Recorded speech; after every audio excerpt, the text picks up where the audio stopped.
যে আমাদের নেত্রকোনা জেলার দুর্গাপুর থানার অন্তর্গত সুতিয়াপাড়া গ্রামে যে একটা মহিলা সংক্রান্ত একটা ঘটনা যা নাকি ব্যাপকভাবে ছড়াইছে, এই ব্যাপারটাকে কেন্দ্র করে এর সুষ্ঠু বিচারের জন্য যাইয়া আমাদের থানা বিএনপি জহিরুল আলম ভূঁইয়া সাহেব সহ অন্যান্য যারা নাকি আছেন জ্ঞানী গুণী বুদ্ধিমান লোকজন, তাদেরকে নিয়ে পরপর আলাপ আলোচনা করে একটা তারিখ নির্দিষ্ট করা হয়, যেটা 26 তারিখ চলতি মাসের।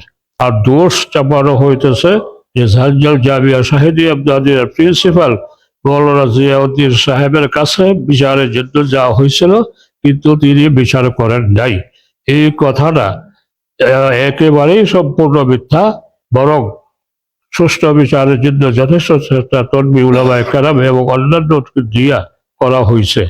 যারা নাকি এই কাজ করেছে আমার বেলায় এই অভিযোগ যারা নাকি আছে, তারা আসলে কাণ্ডজ্ঞানী লোক হিসাবেই আমার কাছে বিবেচিত।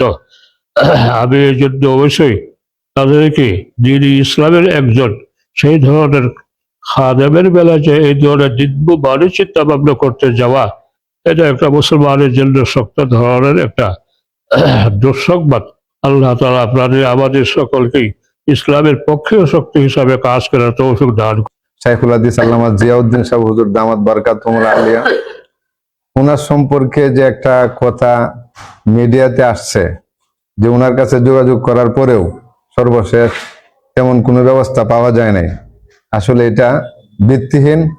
মূলত হুজুরের পক্ষ থেকে এটা উদ্যোগ ছিল এবং নিয়মতান্ত্রিক ভাবে আমরা হুজুরের মাধ্যমে যোগাযোগ করে এটা একটা সুষ্ঠু বিচার এবং দৃষ্টান্তমূলক শাস্তির ব্যবস্থা করার জন্য আমরা পদক্ষেপে ছিলাম। কারণ আমাদের হুজুর উত্তর ময়মনসিংহের সিংহ পুরুষ, আলেম ওলামার উপরে কোনো ধরনের এই ধরনের আঘাত আসলে উনি কোনোদিন সহ্য করেন নাই আর করবেনও না।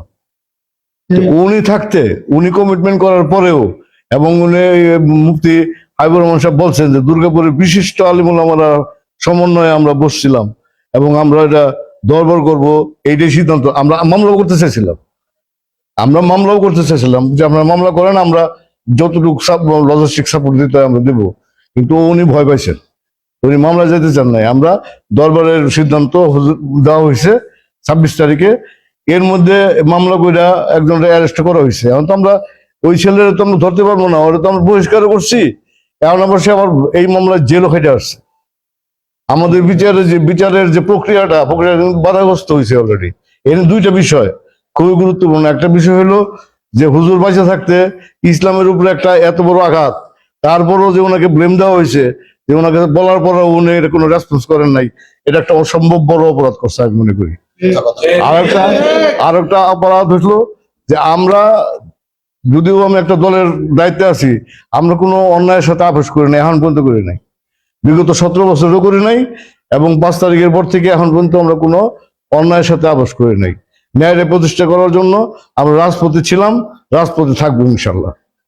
একটা বিষয় খুব দুঃখ এবং পরিতাপের সাথে বলতে চাই, রাশেদুল ইসলাম পরিচালিত ইসলামিক বাংলাদেশ নামে একটা পেজ থেকে একটা ভিডিও ভাইরাল হয়েছে।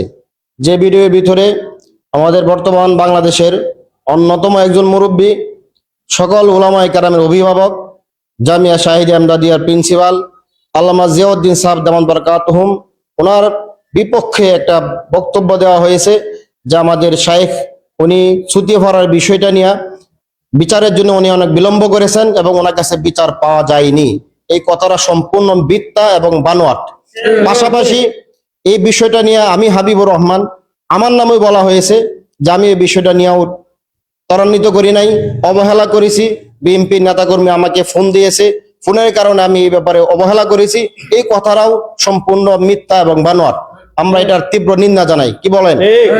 এবং আমরা পাশাপাশি বিচার চাই, যে পর্যন্ত ওই মিডিয়ার রাশেদুল ইসলাম নামে সে প্রকাশ্যে আমাদের শাইখের কাছে আইসা মাপ না চাবে, এই পর্যন্ত আমরা তার বিরুদ্ধে সর্বোচ্চ অ্যাকশন ডিজিটাল লাইনে আমরা তার বিরুদ্ধে মামলা করব, যে পর্যন্ত সে প্রকাশ্যে আমাদের শাইখের কাছে আইসা মাপ না চাবে।